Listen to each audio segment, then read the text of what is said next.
Yeah, I'll react to that, sure. Gentlemen, okay. New channel, Metatron. 10 most effective helmets. I'm ready to learn. If you are not, there's the door. You're in the wrong class. Did I say my name's Connor? If you're new, I'm from Rhode Island, New England, USA, in that order, and I like to watch stuff. Hit all the buttons. Original link to the video, top of the description. Right below that, link to the Discord. Let's go. Hello everyone, so welcome back to my channel. This is the Metatron speaking. Wow, Thank you so much loud. for stopping by. Today we are talking about the top 10, actually no, the top 11, sorry, I just couldn't make my mind. The top 11 most effective and better designed helmets in history. Okay. Mobility, ability to breathe, ability to hear, vision, overheating, all of these things need to be taken into consideration. So let's get to it. Alright, at number 11 we are looking at the Roman Montefortino helmet. Now this was a very popular helmet and it was used for a very long time by mostly the Roman Republic, but also the Roman Empire, contrary to what a lot of people think. It was designed and created during the Republic, and it was mostly made of bronze, although generally speaking copper alloy, as it is probable that some helmets would have been made of something closer to brass. But still, bronze would have been the most common alloy. Now, the helmet is good because it protects your head, but it also allows you to breathe. It avoids overheating, and your hearing is not impaired. Now, on the other side of the continent, still scoring at number 11, we also have a very similar design in China during the Warring State. So the sort of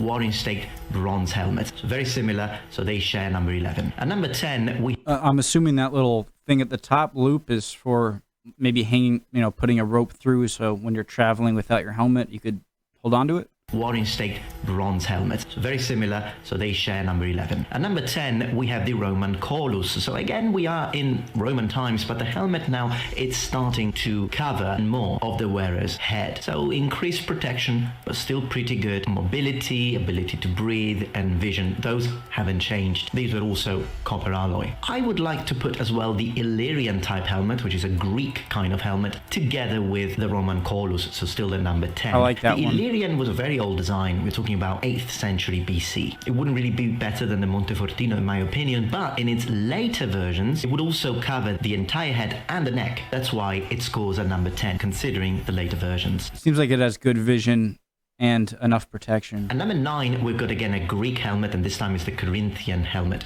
Now, I really like the Corinthian style, but this is again personal preference. I think it's kind of difficult to choose between the Roman Colus and the Corinthian helmet, and the only reason why I'm putting it here is because of the extra protection that the helmet gives to your face. The Romans were aware of this kind of design and still chose to go with a different and more open version. So consider this placement with a pinch of salt. I don't want to pause too much. I won't pause every time, but stuff like this, it looks awesome, and I'm sure it provides a lot of protection, but it just seems like you'd have to turn your head a lot for vision. So great, your head is protected, but if you can only see so far, you could get swiped somewhere else or stabbed, and I feel like I would rather sacrifice some facial protection in order to get a good balance of vision to protection ratio. Were aware of this kind of design and still chose to go with a different and more open version.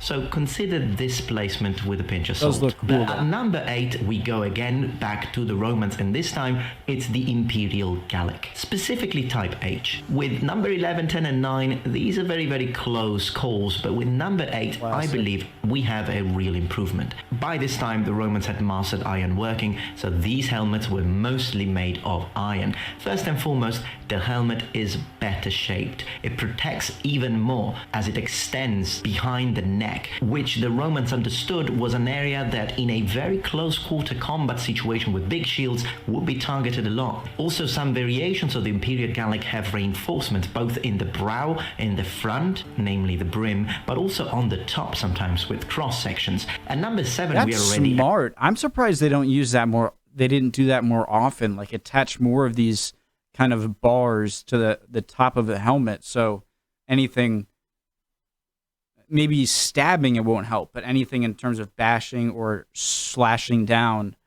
it wouldn't sacrifice any comfort, and it would provide a lot of protection, I think. Namely the brim, but also on the top sometimes with cross sections. At number 7, we are already entering the Middle Ages. Now we've got the conical helmet or nasal helm with mail coif. These two should be joined. Already we are in the 11th century, for example, the Normans, Battle of Hastings, 1066. We see a lot of these helmets, and they continue to be used for quite a bit of time before they start to become old-fashioned and they are substituted by better helmets, which we will see on this list. The helmet is good because it has a conical shape which helps deflecting blows. It protects the center of your face, and paired together with a mail coif, it provides very good protection. Now, if this was without the mail coif, then it would be a different situation, but considering them conjuncted as we normally see them used anyways, then this is a excellent and multi-layered defense system that definitely earns number 7. The conical shape, you said, I get it with deflection, but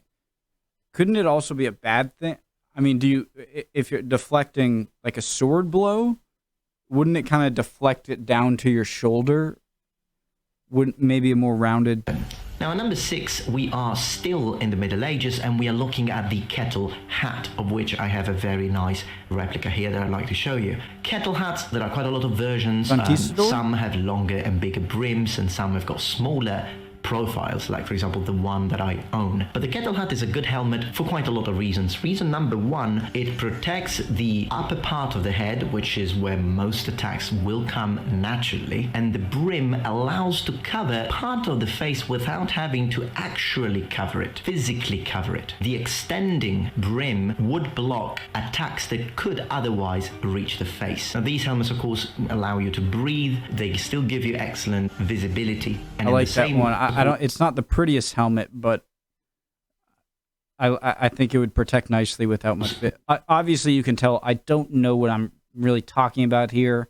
He's much more of an expert, so apologize ahead of time for any allow you to breathe. Idiotic. They still give you excellent visibility. And in the same point of this list, so still number 6, we've got the sort of helmets used by the Song and Yuan dynasties in China, which really looked like kettle hats anyway. So this is not peculiar or specific to Europe. Now, for number 5, we are still in Asia, in the Far East, and we're looking at the samurai helmet or the kabuto. Now, there are a lot of versions of kabuto. Now, personally, my favorite, and I've tried and owned quite a few, protects you, and it's very movable because of the fact that it has lots of different layers, as you can see, particularly on the back. It protects the sides very well. Yes, you can wear a mask with it. I'm not really sure about the actual protective capabilities of the mask. It's very well made, and these helmets were made of metal. Very important to say. Again, iron for the high end. We have steel, and in China for the Jin dynasty. We also have a... I just want to say, I feel like the horns would be the worst idea ever.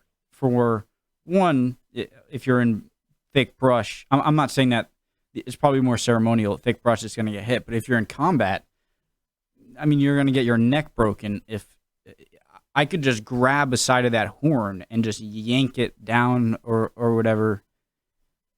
I'm assuming that they in combat they wouldn't have those, you know, big ornamental things.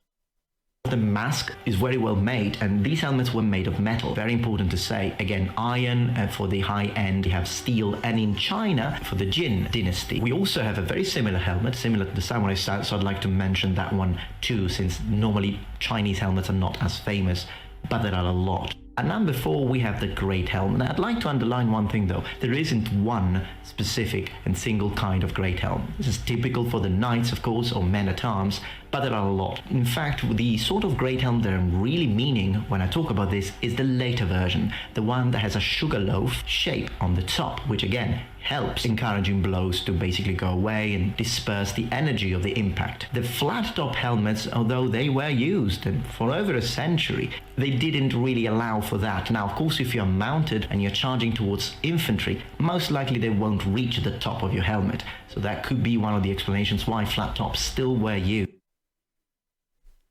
That guy's having a bad day. He's going to need an Advil. But I feel like I would hate to have one of these helmets. It's because I feel like you'd have no vision. I guess maybe if you're a cavalryman and you don't really have to focus on every side of you, maybe that would be good. But if I was an infantryman, Well, look at that guy, an arrow in him, still throwing rocks. If I was an infantryman, I feel like that is. I'd rather have no helmet than that. I don't know. It won't just reach the top of your helmet. So that could be one of the explanations why flat tops still were used. Jesus, the But more you look at definitely, that as we move forward picture. in time, the flat top design is discarded for a just better design, which is a Sugarloaf one. So that is the kind of great helm that scores in here. And of course, as we know, great helms become bigger and bigger as they start being used in conjunction with iron caps or secret helms, double layered protection again, and it would allow you to remove the great helm if you needed to breathe a bit more. Now, of course, the great helm increases protection but decreases the ability to see to a certain level and the ability to breathe. It is a factor that needs to be played in, and great helms usually were used during charge. So you charge, you use it because you want to maximize your protection, but on the other hand, possibly if you started fighting and fighting, eventually you would take it off. And number 3, we've got the bassinet. Now the bassinet, it's just a better version of the great helm. Now, there is no questions about it, because it gives you everything that a great helm gives, even more. For example, depending on what kind of visor you use, but the most common one will be, the most famous one will be the hound scowl, the sort of muzzle pig-faced helmet, which has the shape it has because it's designed to be good against arrows.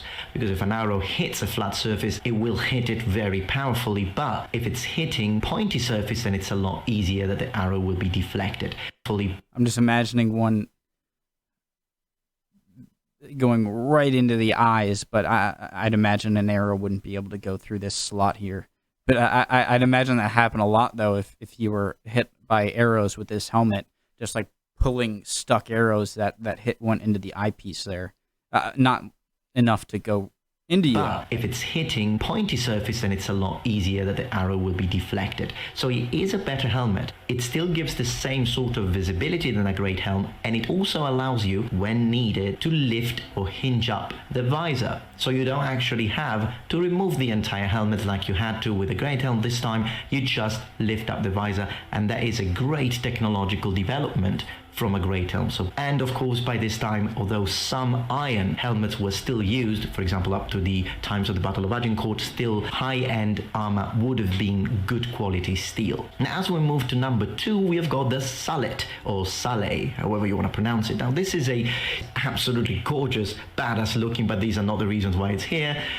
It's because it was a ubiquitous helmet. This helmet, particularly in Germany. In fact, most people associate this kind of helmet with the German style of armor, the Gothic style, but actually the helmet was invented in Italy. This is a German style with a long, elongated and sometimes segmented, style. Salad helmet, 1480 to 90, Southern Germany steel, weight 8 pounds, 6 ounces. Higgins Army. Full headgear like this provided outstanding protection for the head and neck at the cost of restricted vision. When the knight needed to look around, the button catch at the right jaw allowed him to lift the visor. Another button on the bevor allowed him to lower the mouth plate so he could catch his breath and get something to drink. With a long, elongated and sometimes segmented. Well, history tells us why the Salet is better than a bassinet, in my opinion. The elongated tail is a better protection for the base of your neck than mail, which was usually what was used together with at least the sort of bassinets that I was mentioning today. Now, of course, you also have the great bassinet, which has plate protection for the throat, but it's not as mobile and as comfortable as a Salet. A Salet provides with plate defense for the base of the neck, and it also allows you to personalize and customize the experience depending on your needs. You can wear it on its own, leaving the lower part of the face exposed. For example, if you're doing some sort of patrol or you're in a situation at camp that you still want to have your helmet on, but you don't think you're at risk. But when you want full protection, then you wear it together with a bever. The bever protects you with plate very well. It protects the lower part of the face, it protects the throat, and so it gives a more complete protection. Now, before talking about number 1, I have an honorable mention, and that is the frogmouth. Now, the reason why the frogmouth is not on this list is because it's too much of a specialized helmet. So it's a helmet that was used for jousting, but it's my freaking favorite. So I wanted to mention it. So it's great because it's probably the most protective helmet helmet ever. And in some of its forms, it's like ridiculous, like the sort of frog mouths that were made for kings, for example, was so thick that nothing would go through those. But of course, you lose mobility, you don't breathe well. It's not a helmet that you would wear on the battlefield. It's not a helmet that you're supposed to wear for very long. It's a helmet that you wear when you want maximum protection. You don't even need to move your head because you're going straight, because that's the joust anyways. It's an awesome helmet. So that'd be like the modern equivalent of like wearing a football helmet into a battle. Not great, but it's meant for more jousting purposes, which isn't a battle, something you would need to do in battle.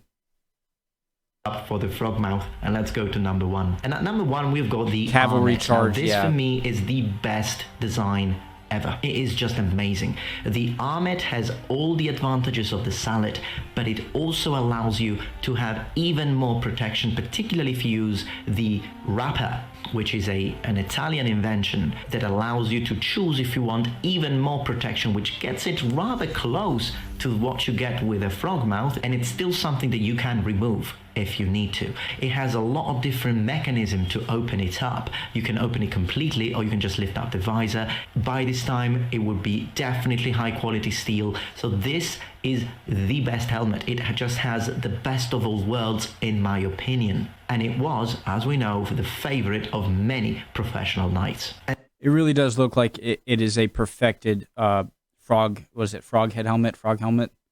It looks like, oh wow, that's a really good helmet, and then adapted to practical battle worthiness. I guess it kind of adapted in order to be, you can breathe more easily, you can take, vision, you can take stuff off more easily, and it's more adaptable. So interesting. Just the opinion, and it's this list, as we know, for the favorite of many professional knights. And this concludes this list. But of course, let me know. I really enjoyed what your opinions is in the comment below. I really enjoy reading your comments, and sometimes when I read your lists, they even make more sense than what I make. So I learn from you, and I appreciate that. But this is what I think. This is my top 11 list. Let me know if you agree, and I hope, most importantly of all, that you enjoyed yourself watching this video. Thank you so much for watching. I did. And remember, thank you for giving me great channel, Metatron. Make sure to check them out. Patreons, Twitter, all their links and everything. Check them out. Great channel. I will absolutely be watching more of this. That was really perfect, honestly. Even someone with my attention span, it was a good length of video with a good amount of material. He was right to the point with a lot of the benefits and fallbacks of certain things, and went right on to the next helmet. I love top 10 sort of videos. I'm a sucker for them. And so when it's something like this, that I usually have to pick between my history lovers and my non-history lovers, which is a lot of top 10 lists. Now I can kind of merge the two here. Awesome. I love that. Great channel. Hope you guys are doing well. If not, keep your chin up, man. It's all right. Everyone has bad days. You'll be good soon. See you next time.